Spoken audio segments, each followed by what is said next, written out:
Good evening students, स्वागत है आपका विशेष दीप जी के क्लासेस में। तो आज हमारा रहेगा करंट अफेयर का मोस्ट इंपॉर्टेंट सेशन। इस सेशन में हम कवर करेंगे 1 जुलाई से लेकर 7 जुलाई तक के वीकली करंट अफेयर। तो बिना देरी ना किए हुए शुरुआत करता हूं आज के इस सेशन की। और उससे पहले जो बच्चे अभी तक टेलीग्राम ग्रुप से नहीं जुड़े हैं, प्लीज वो ज्वाइन कीजिएगा मेरा टेलीग्राम ग्रुप विशेष दीप जी के क्लासेस। उसमें मिलेंगे आपको ईच लेक्चर की, प्रत्येक लेक्चर के जो पीडीएफ है आपको उसमें मिलेंगे। तो प्लीज ज्वाइन कीजिएगा मेरा टेलीग्राम ग्रुप विशेष दीप जी के क्लासेस। तो शुरुआत करते हैं आज के सेशन की 1 जुलाई से लेकर 7 जुलाई 2020 तक। सबसे पहले एक बुक है जिसका नाम है द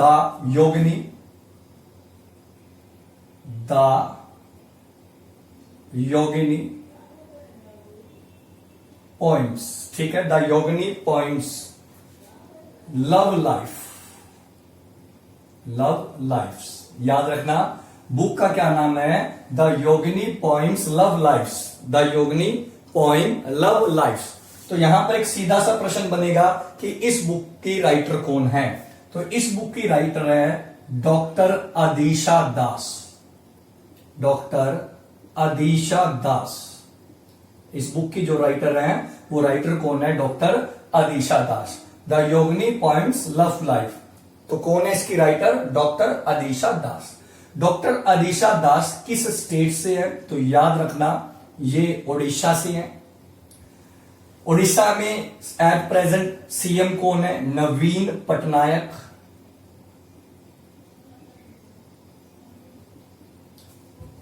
नवीन पटनायक यहां के सीएम है। ओडिशा की एक और चीज फेमस है, वो है चिलिका लेक। अगर आपसे पूछ ले चिलिका लेक कहां पर है, तो चिलिका लेक ओडिशा में है। ये भारत की सबसे बड़ी सॉल्टी वाटर लेक है, खारे पानी की झील है। इसके अलावा ओडिशा से याद रखना कोणार्क टेम्पल। कोणार्क टेम्पल कहां पर है, तो याद रखना ओडिशा में है। और इसके अलावा हीराकुंड डैम। हीराकुंड डैम अगर आपसे पूछा जाए तो कहां पर है, ओडिशा में है। कौन सी नदी पर है, तो ये भी याद रखना महानदी पर है। कौन सी नदी पर है, महानदी। जो हीराकुंड डैम है ये विश्व का सबसे लंबा डैम है। विश्व में सबसे लंबा डैम कौन सा है, हीराकुंड डैम है। और अभी एक बुक आई है the Yogini poems love life's, doctor Adisha Das जो है इसकी राइटर है। तो मेरी कोशिश रहेगी करंट के साथ साथ मैं स्टैटिक्स भी जो है वो कवर करता जाऊं। इसके बाद हम बात करेंगे नेक्स्ट जो हमारा पॉइंट है वर्ल्ड में। यहां पर एक क्वेश्चन बनेगा कि दुनिया का पहला ऐसा कौन सा इंस्टीट्यूट बना है, वर्ल्ड का फर्स्ट इंस्टीट्यूट कौन सा है जिसने online BSc degree college course शुरू किया है। तो ध्यान से नोट करना, विश्व का पहला इंस्टीट्यूट, विश्व का पहला कॉलेज कौन सा है जिसने ऑनलाइन डिग्री कोर्स की शुरुआत की है। तो यहां पर यह प्रश्न बनेगा और यह है बेटा आईआईटी मद्रास। आईआईटी मद्रास।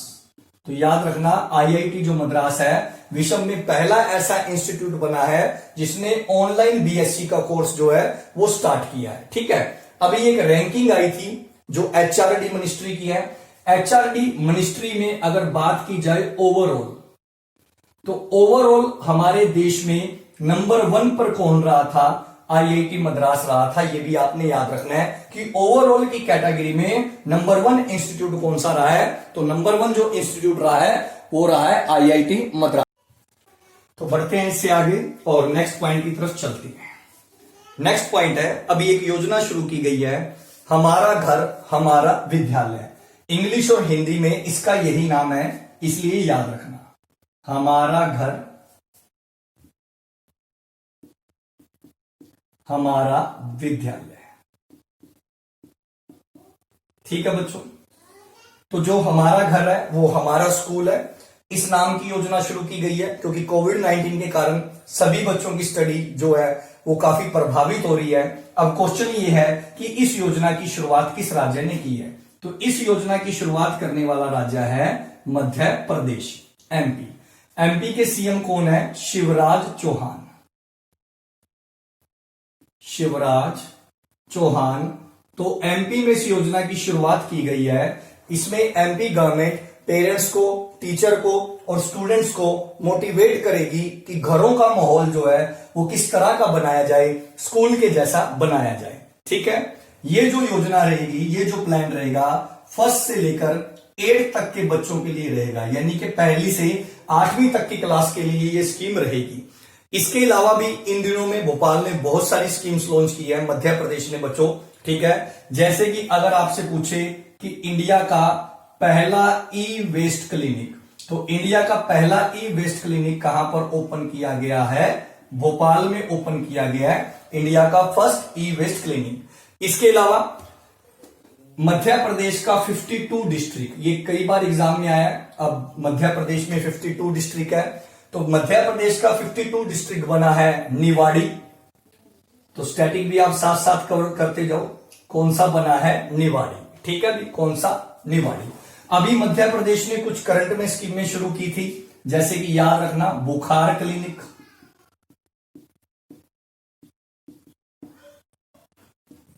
तो बुखार क्लिनिक की शुरुआत करने वाला राज्य कौन सा है? मध्य प्रदेश है। इसके अलावा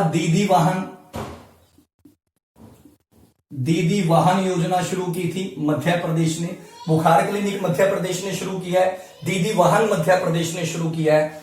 एफआईआर आपके द्वार, एफआईआर आपके द्वार, तो एफआईआर आपके द्वार शुरू करने वाला राज्य कौन सा है? मध्य प्रदेश है। मध्य प्रदेश को किस नाम से जाना जाता है? टाइगर स्टेट के नाम से जाना जाता है, क्योंकि सबसे ज्यादा टाइगर रिजर्व कहां पर है? मध्य प्रदेश में। कौन कौन से? बांधवगढ़, सतपुड़ा, पेंच और पन्ना, ये मैंने मेन लिखवाए हैं। तो ये सारे के सारे जो टाइगर रिजर्व है, नेशनल पार्क है, कहां पर है? मध्य प्रदेश में। मध्य प्रदेश को किस नाम से जाना जाता है? टाइगर स्टेट के नाम से जाना जाता है, याद रखना। ठीक है भी, कुछ और चीजें हैं मध्य प्रदेश से जुड़ी हुई, वो भी आपने याद रखनी है। खजुराहो टेम्पल, खजुराहो टेम्पल किस राज्य में है? तो मध्य प्रदेश में है। और कई बार ये प्रश्न स्टैटिक्स में पूछता है कि ये किस वंश ने बनवाया था, तो याद रखना चंदेल वंश ने बनवाया था, चंदेल वंश। तो कौन से वंश ने बनवाया था? चंदेल वंश ने इसको बनवाया था। मध्य प्रदेश के अंदर अगर बात की जाए तो लोकसभा की 29 सीटें हैं, राज्यसभा की, लोकसभा की 29 और राज्यसभा की 11, ठीक है, और विधानसभा की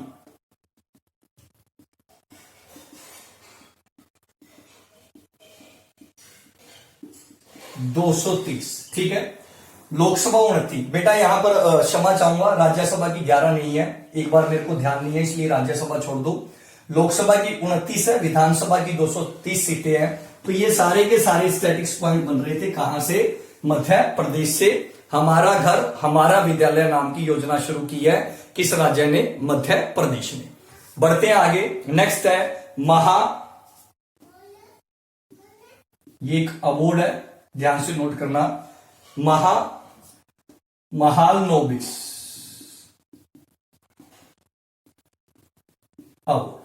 महालनोबिस जो अवार्ड है, ये याद रखना बेटा, ये मैथ के क्षेत्र में दिया जाता है। तो प्रश्न सीधा बनेगा डायरेक्ट कि 2020 का Mahalanobis life time achievement award किसे मिला है? लाइफ टाइम अचीवमेंट अवार्ड तो ये मिला है सी रंगराजन को, सी रंगराजन को दिया गया है।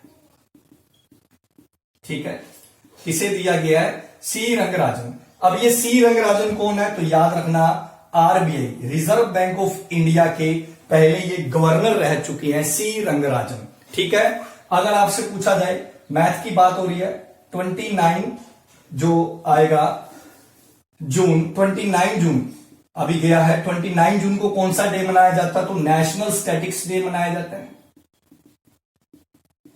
क्योंकि जो ये अवार्ड दिया गया है ये स्टैटिक्स में ही दिया गया है सी रंगराजन को। तो नेशनल स्टैटिक्स डे कब मनाया जाता है? 29 जून को मनाया जाता है। अगर वर्ल्ड की बात की जाए तो वर्ल्ड में मनाया जाता है 20 अक्टूबर को। तो वर्ल्ड स्टैटिक्स डे कब मनाया जाता है? 20 अक्टूबर को। और नेशनल स्टैटिक्स डे कब मनाया जाता है? 29 जून को। याद रखना, ये जो वर्ल्ड स्टैटिक्स डे है ये हर साल नहीं मनाया जाता, 5 साल में एक बार मनाया जाता है। तो ये हमारे लिए इंपॉर्टेंट हो जाता है कि ये 5 साल में एक बार मनाया जाता है वर्ल्ड स्टैटिक्स डे। ठीक है बच्चों, आगे बढ़ते हैं।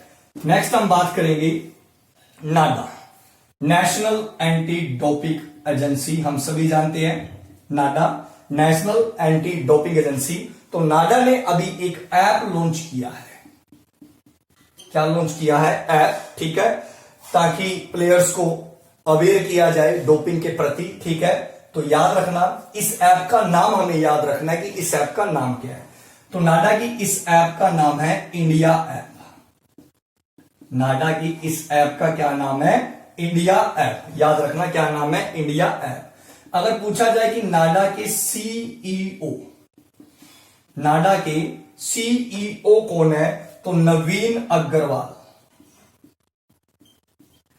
नवीन अग्रवाल, नवीन अग्रवाल नाडा के सीईओ है। अगर आपसे पूछा जाए कि नाडा के ब्रांड एम्बेसडर कौन है, तो नाडा के ब्रांड एम्बेसडर है सुनील शेट्टी। सभी को पता होगा सुनील शेट्टी किसके ब्रांड एम्बेसडर है? नाडा के। और अभी ऐप लॉन्च किया है, क्या नाम है? India app. ठीक है, आगे बढ़ते हैं बेटा।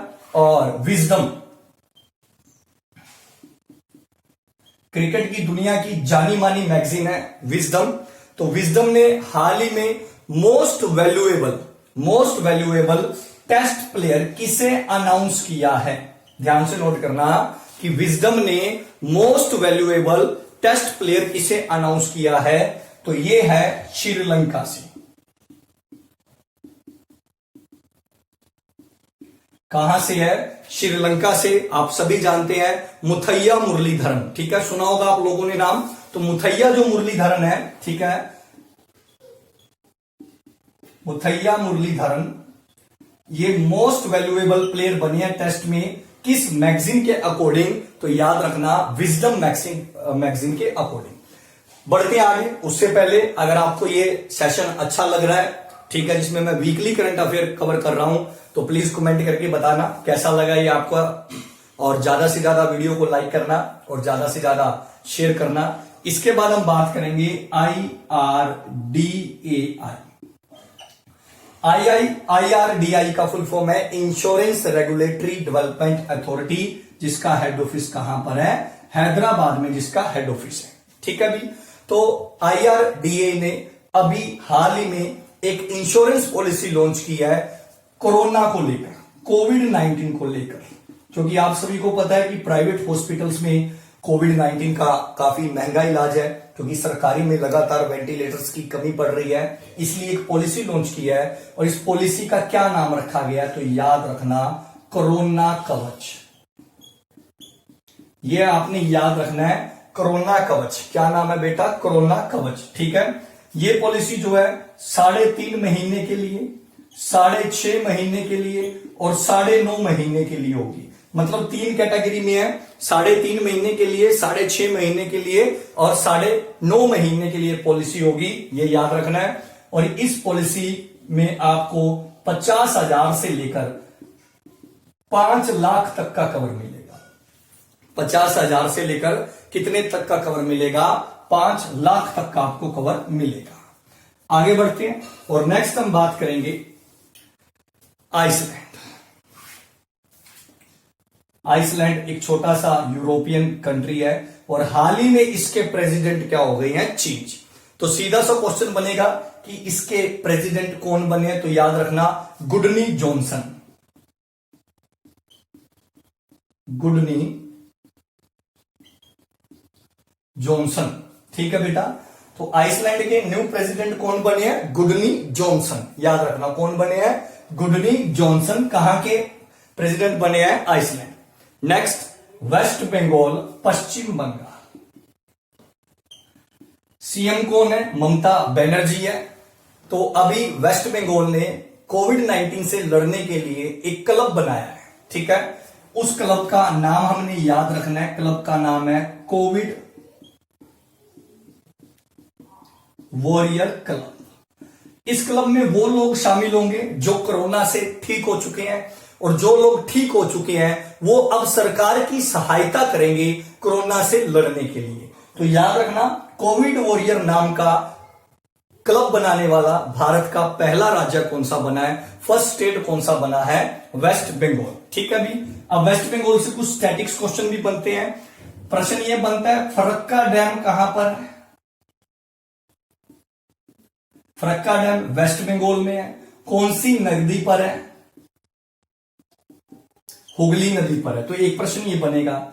एक प्रश्न ये बनेगा, मैनग्रोव फॉरेस्ट भारत में कहां मिलते हैं? मैनग्रोव फॉरेस्ट, तो जो मैनग्रोव फॉरेस्ट है ये भारत में वेस्ट बंगाल में पाए जाते हैं। ये प्रश्न एसएससी कई बार पूछ चुका है। इसके अलावा साल्ट लेक स्टेडियम कहां पर है? साल्ट लेक स्टेडियम तो वेस्ट बंगाल के कोलकाता में है। ईडन गार्डन का तो हम सभी को पता है, लेकिन साल्ट लेक याद रखना, साल्ट लेक कहां पर है? तो साल्ट लेक जो है ये वेस्ट बंगाल में है, कोलकाता के अंदर है। मैंग्रोव फॉरेस्ट कहां पर पाए जाते हैं? वेस्ट बंगाल में पाए जाते हैं। फरक्का डैम कहां पर है? वेस्ट बंगाल में है। कौन सी नदी पर है? हुगली नदी में। और इसी हुगली नदी में इंडिया की फर्स्ट अंडर वाटर मेट्रो बनेगी। इंडिया की फर्स्ट अंडर वाटर मेट्रो कहां पर बनेगी? हुगली नदी में बनेगी। ये आपने सारे का सारा ये याद रखना है, ठीक है, जो पॉइंट्स निकलकर सामने आए। वेस्ट बंगाल की लोकसभा की सीटों की बात की जाए, ये भी क्लियर कर लो साथ ही साथ, अगर कर ही रहे हो तो। लोकसभा की सीटें हैं 42, राज्यसभा की सीटें हैं 16, और अगर विधानसभा की बात की जाए तो 295। लोकसभा 42, राज्यसभा 16 और विधानसभा की कितनी सीटें हैं? 295 सीटें हैं। कहां की? वेस्ट बंगाल की। नेक्स्ट कॉन्सेप्ट की तरफ बढ़ते हैं। नेक्स्ट कॉन्सेप्ट है 36 ASEAN summit. 36 ASEAN summit. ASEAN की बात की जाए तो फुल फॉर्म है association of south east Asian nation. Association of south east Asian nation, ठीक है। ये इस्टेब्लिश हुआ 1967 में, और इसका हेड ऑफिस कहां पर है? जकार्ता में। तो जकार्ता में इसका हेड ऑफिस है। स्थापित हुआ 1967 में, ठीक है। ये आपने याद रखना है इस चीज को। और अभी आसियान का ये समिट हुआ है, तो सारे के सारे जो ये समिट है आजकल ई कॉन्फ्रेंस के थ्रू हो रहे हैं कोविड-19 के कारण। तो ये ई कॉन्फ्रेंस के थ्रू हुआ। तो यहां पर ये प्रश्न बनेगा कि होस्ट कंट्री कौन सा था? होस्ट कंट्री था वियतनाम। कौन सा था? वियतनाम, ठीक है। और वियतनाम की करेंसी बहुत बार पूछी जाती है, डोंग। डोंग यहां की क्या है? करेंसी है। और वियतनाम जो था होस्ट कंट्री था, ये आपने याद रखना है। 36 आसियान समिट अगर आपसे पूछा जाए कि कहां हुआ, तो वियतनाम में हुआ, ठीक है। आगे बढ़ते हैं। नेक्स्ट, अभी एक ऐप लॉन्च किया है ई किसान। ई किसान धन ऐप। ई किसान धन ऐप। अब प्रश्न ये बनेगा कि ई किसान धन ऐप किस बैंक ने लॉन्च किया है, ताकि किसानों को समय समय पर लोन से रिलेटेड फैसिलिटी का पता लगता रहे। केजीसी, केसीसी, किसानों की कोई भी स्कीम आ रही है बैंकों के थ्रू या मार्केट में, इसलिए इस ऐप को लॉन्च किया गया है। ये ऐप लॉन्च की है एचडीएफसी बैंक ने। कौन से बैंक ने? HDFC bank. एचडीएफसी बैंक का हेड ऑफिस कहां पर है? तो याद रखना, मुंबई में इसका हेड ऑफिस है। और आदित्यपुरी इसके सीएमडी है। आदित्यपुरी इसके सीएमडी है, याद रखना। और जो बच्चे बैंकिंग की तैयारी कर रहे हैं खास करके, तो उन्होंने याद रखना है कि यहां पर टैगलाइन बहुत बार पूछी जाती है बैंकों की। तो इसकी टैगलाइन है we understand your world. We understand your world. तो याद रखना, ये इसकी क्या है? टैगलाइन है। आगे बढ़ते हैं और नेक्स्ट हम बात करेंगे world bank. World bank,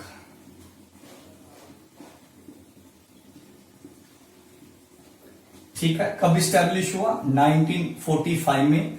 member country 189 इसके मेंबर कंट्री है। हेड ऑफिस कहां पर है? तो हेड ऑफिस है वॉशिंगटन डीसी में। वर्ल्ड बैंक ने एक प्रोग्राम शुरू किया है, स्टार्स प्रोग्राम।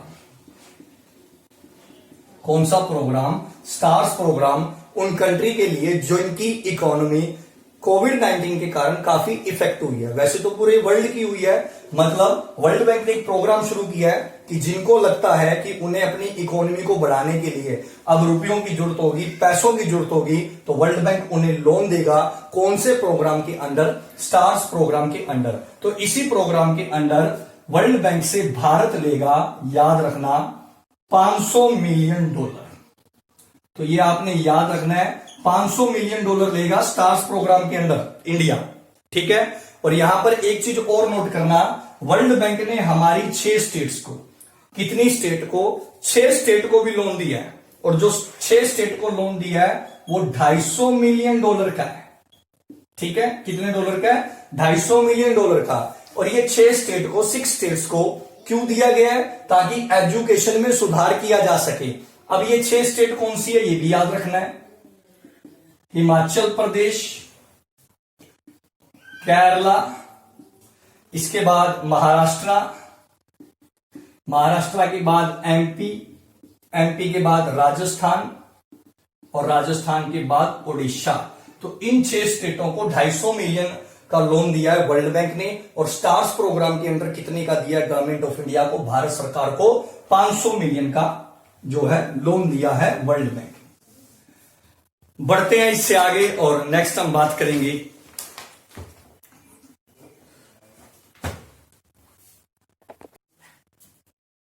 इसके बाद नेक्स्ट हम बात करेंगे इंडियन रेलवे की, भारतीय रेल।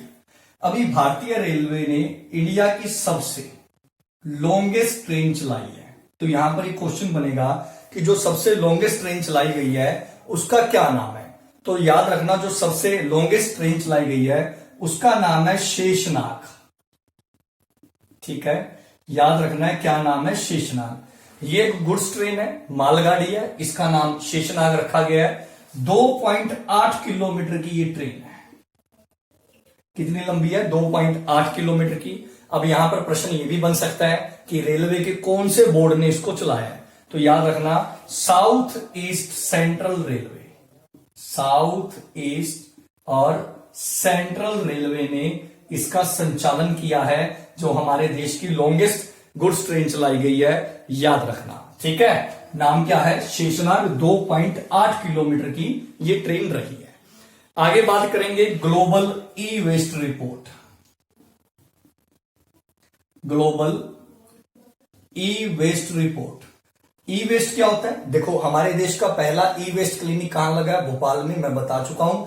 ई वेस्ट वो होता है जो इलेक्ट्रॉनिक्स आइटम है, जो वापस रिपेयर नहीं की जा सकती, जिनको हमें फेंकना पड़ता है, उसे ई वेस्ट बोलते हैं। ग्लोबल ई वेस्ट रिपोर्ट में दुनिया में सबसे ज्यादा ई वेस्ट जो है वो चाइना में पैदा होता है।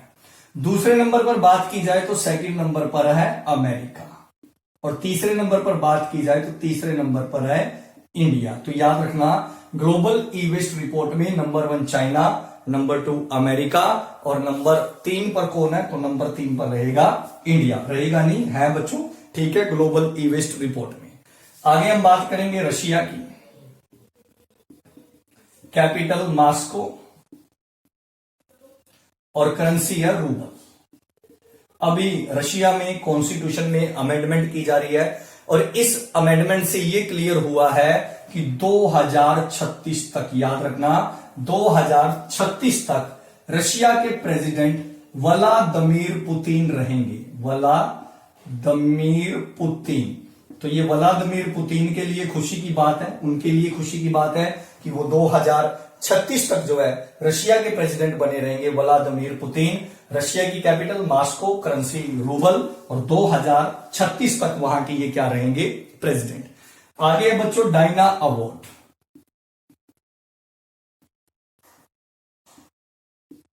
2020। यहां पर 2 प्रश्न ये बनेंगे, किस फील्ड में दिया जाता है और किसके द्वारा दिया जाता है, ठीक है। तो ये दिया जाता है वेल्स की राजकुमारी डायना की याद में। कहां की राजकुमारी? वेल्स, ठीक है। डायना अवार्ड किस फील्ड में दिया जाता है? जो कोई नई इनोवेशन की है समाज के लिए, जिससे समाज का कोई सुधार हुआ है, ठीक है, याद रखना।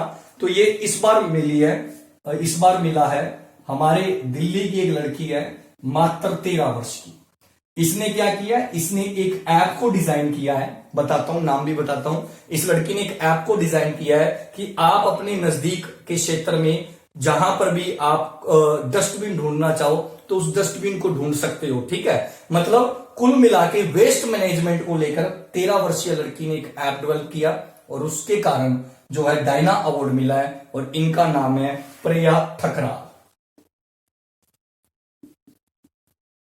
प्रिया ठकराल। तो यहां पर बस इतना आपसे पूछा जाएगा, किसे मिला है, प्रिया ठकराल को, कहां से है, दिल्ली से है, कौन सा अवार्ड, डायना अवार्ड, किसकी राजकुमारी की याद में दिया जाता है, वेल्स की राजकुमारी की याद में। आगे बढ़ते हैं और आगे मोबाइल मास्टर जी।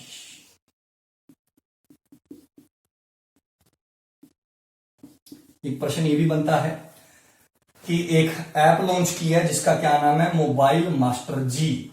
क्यों, आजकल स्टडी ऑनलाइन हो रही है, मैं भी आपको ऑनलाइन पढ़ा रहा हूं, तो प्रश्न ये बनेगा ये किस आईआईटी ने या किस इंस्टीट्यूट ने इसको लॉन्च किया है, तो इसको लॉन्च किया है आईआईटी कानपुर ने। ठीक है बेटा, किसने लॉन्च किया है, आईआईटी कानपुर। इसके साथ और याद रखना, आईआईटी कानपुर ने एक काम और किया है, 25,000 मास्क, 25,000 मास्क डेली बना रहा है आईआईटी कानपुर कोविड-19 से लड़ने के लिए। तो मोबाइल मास्टर जी नाम की ऐप किसने लॉन्च किया है, आईआईटी कानपुर ने। तो फिर मैं बीच में कहना चाहूंगा, ये सेशन आपको कैसा लग रहा है तो प्लीज कमेंट करके जरूर बताइएगा। ये वीकली सेशन है, 1 जुलाई से 7 जुलाई 2020 तक के मैंने most important current affair cover करने की कोशिश की है। ठीक है, और आशा करता हूं ये वीडियो आपको अच्छा लगेगा और इसका जो पीडीएफ है वो आपको टेलीग्राम ग्रुप में मिल जाएगा। आगे बढ़ते हैं, अभी एक मेला लगता है, श्रावणी मेला। श्रावणी मेला, ठीक है, श्रावणी मेला कहां पर लगता है, देवघर में लगता है। याद रखना, श्रावणी मेला कहां पर लगता है, देवघर में। देवघर कहां पर है, झारखंड में। देवघर है झारखंड में। ठीक है, तो श्रावणी मेला अब कैंसिल कर दिया गया है, किसके कारण, कोविड-19 के कारण, ताकि सोशल डिस्टेंसिंग को मैनेज रखा जा सके। ठीक है, अभी बात करते हैं झारखंड की। सीएम है शिबू सोरेन। शिबू सोरेन, शिबू सोरेन जो है यहां के सीएम है, चीफ मिनिस्टर है। ठीक है, झारखंड का जो शहर है धनबाद, धनबाद, इस धनबाद को कहा जाता है कोल कैपिटल ऑफ इंडिया। धनबाद को क्या कहा जाता है, कोल कैपिटल ऑफ इंडिया। ठीक है, भी झारखंड में लोकसभा की सीटें हैं 14, याद रखना। राज्यसभा की 6 सीटें हैं, लोकसभा की 14 है, राज्यसभा की कितनी है, 6 है, विधानसभा की 81 सीटें हैं। कितनी है, 81। एक और मेला कैंसिल हुआ, ये भी याद रख, असम में एक मेला कैंसिल किया गया है। असम में कौन सा, मां कामाख्या का मेला। तो कामाख्या माता का जो मेला है इतिहास में, हिस्ट्री में पहली बार कैंसिल किया गया है। ठीक है, याद रखना, असम का कामाख्या जो मेला है वो भी कैंसिल कर दिया गया है। आगे बढ़ते हैं और इसके बाद हम बात करते हैं next current affair, Indian common service centre. Indian common service centre. तो यहां पर प्रश्न क्या बनेगा कि इंडियन कॉमन सर्विस सेंटर में फर्स्ट ट्रांसजेंडर के रूप में किसे अपॉइंट किया गया है, फर्स्ट ट्रांसजेंडर के रूप में। तो याद रखना, जोया खान को। किसे बेटा, जोया खान को। ये किस राज्य से, गुजरात से है। किस राज्य से, गुजरात से है। फर्स्ट ये ट्रांसजेंडर है इंडियन कॉमन सर्विस सेंटर में, गुजरात से है। गुजरात से स्टैटिक क्वेश्चन बनेगा, इंडिया में लॉन्गेस्ट वाटर बाउंड्री किस राज्य की है, गुजरात की है। कांडला पोर्ट कहां पर है, तो कांडला पोर्ट है गुजरात के अंदर। और स्टैटिक क्या बनेगा, गिर फॉरेस्ट कहां पर है, गुजरात में है। ठीक है, डांडिया डांस कहां पर किया जाता है, डांडिया। तो याद रखना, डांडिया कहां किया जाता है, गुजरात में। गुजरात का साबरमती जो अहमदाबाद है, अहमदाबाद किस नदी के किनारे है, साबरमती नदी के किनारे है। गुजरात के अंदर आप सभी ने सुना होगा रण ऑफ कच्छ। तो यहां से एक प्रश्न आता है कि भारत में सबसे ज्यादा जंगली गधे कहां पाए जाते हैं? तो सबसे ज्यादा जंगली गधे पाए जाते हैं रण ऑफ कच्छ में, याद रखना। ठीक है, आगे बढ़ते हैं। आशा कर रहा हूं आपको ये सीरीज पसंद आ रही होगी। इसके बाद हम बात करेंगे एक बुक की, अभी मार्केट में आई है, ओवरड्राफ्ट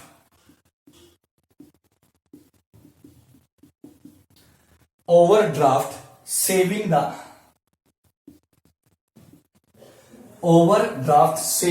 द इंडियन सेवर।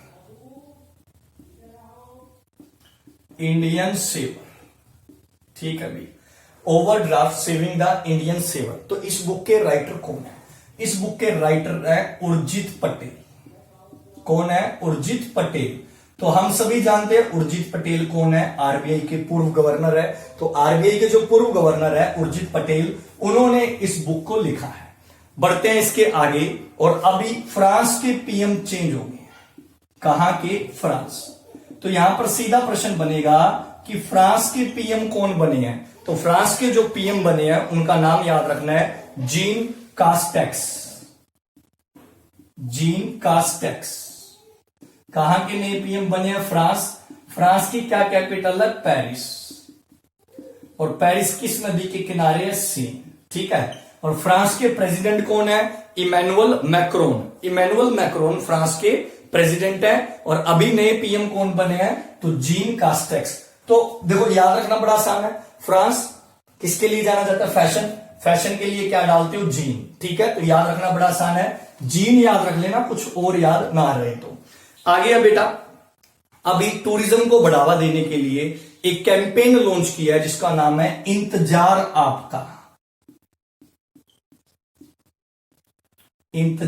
आपका। सोशल मीडिया के थ्रू इस कैंपेन की शुरुआत की है। तो किस राज्य ने की है? तो याद रखना, मध्य प्रदेश ने। मध्य प्रदेश के बारे में मैं पहले भी आपको बहुत कुछ बता चुका हूं। ठीक है, तो अब बताने की आवश्यकता नहीं है। इंतजार आपका सोशल कैंपेन शुरू की है टूरिज्म को बढ़ावा देने के लिए। किसने? तो मध्य प्रदेश। आगे, एक ही दिन में 25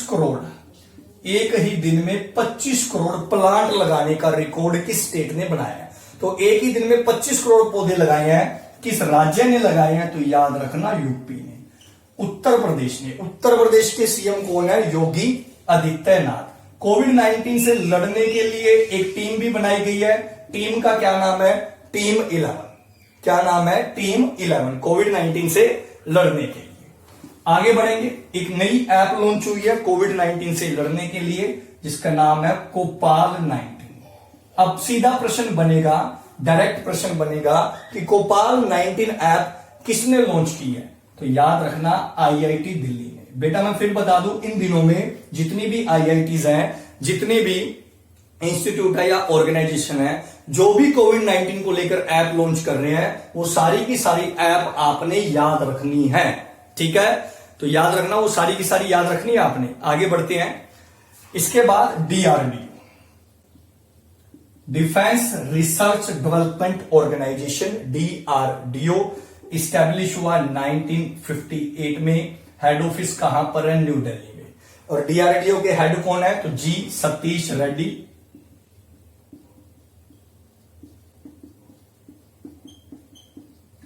जी सतीश जो रेड्डी है डीआरडीओ के हेड है। ठीक है, अभी आप सभी को पता होगा कि गलवान जो घाटी है, गलवान वैली में इंडियन और जो चाइनीज सोल्जर में भिड़ंत हुई थी, उसमें 20 इंडियन सोल्जर शहीद हो गए।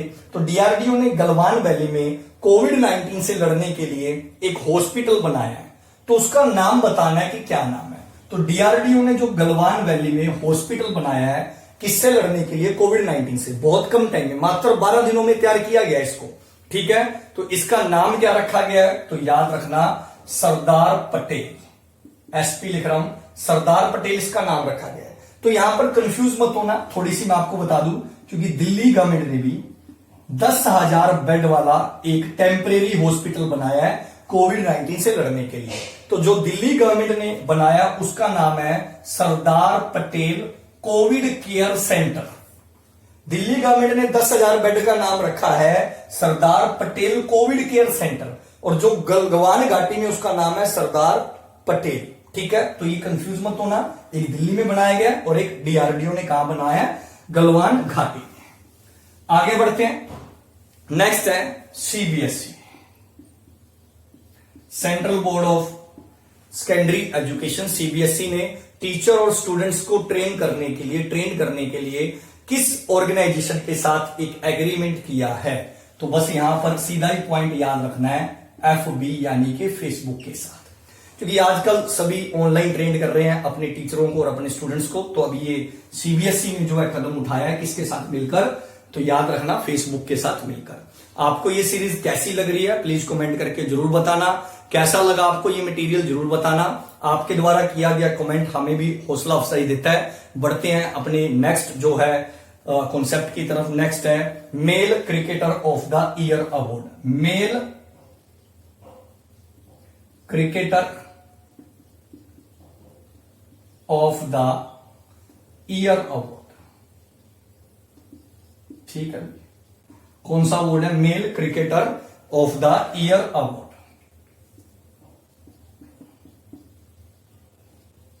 ठीक है। तो डायरेक्ट प्रश्न बनेगा male cricketer of the year award किसे मिला है? तो ये प्लेयर है साउथ अफ्रीका की। कहां के है? साउथ अफ्रीका के। इनका नाम है क्विंटन डी कॉक। याद रखना, क्या नाम है? क्विंटन डी कॉक को ये अवार्ड दिया गया है। किसे दिया गया है? Quinton de Kock. तो ये थे बेटा हमारे मोस्ट इंपॉर्टेंट, मैं ये नहीं कह रहा सारे, मोस्ट इंपॉर्टेंट करंट अफेयर 1 जुलाई से लेकर 7 जुलाई तक के। तो ये सीरीज आपको कैसी लगी प्लीज कमेंट करके मेरे को जरूर बताना, ताकि मैं अगली सीरीज आपके लिए तैयार कर सकूं। तो तब तक के लिए जय हिंद, वंदे मातरम।